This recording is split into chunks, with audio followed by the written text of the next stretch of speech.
অতঃপর বিবি হাজেরা হজরত ইব্রাহিম আলাইহিসসালামকে জিজ্ঞাসা করলেন, হে আমার প্রাণের স্বামী, আমি শুনলাম আপনি নাকি ইসমাইলকে নিয়ে একটি দাওয়াতে যাবেন।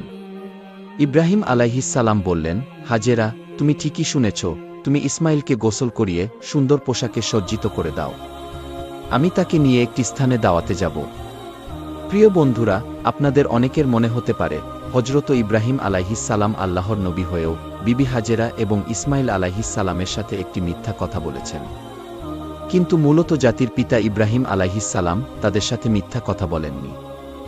গভীরভাবে যদি চিন্তা করা হয়, তাহলে ইব্রাহিম আলাইহিসসালামের এই কথাটি সঠিক এবং বাস্তবসম্মত ছিল।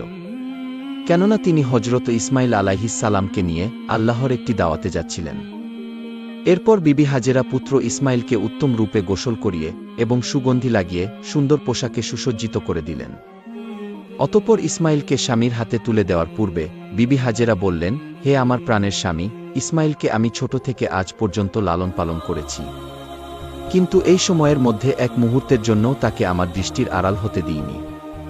হে আমার প্রিয় স্বামী, আপনি সবসময় তাকে দেখে রাখবেন, কখনোই তাকে আপনার চোখের আড়াল করবেন না।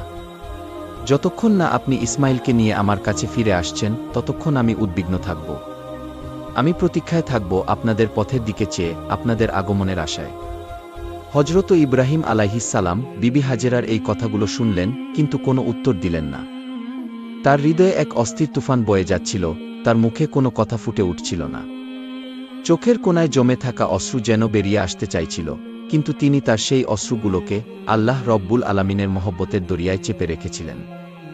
এরপর হজরত ইব্রাহিম আলাইহিসসালাম তার ছোট্ট পুত্র ইসমাইলকে সঙ্গে নিয়ে মিনার পাহাড়ের দিকে রওনা হলেন। অভিশপ্ত ইবলিস যখন দেখতে পেল মানব জাতির পিতা হজরত ইব্রাহিম আলাইহিসসালাম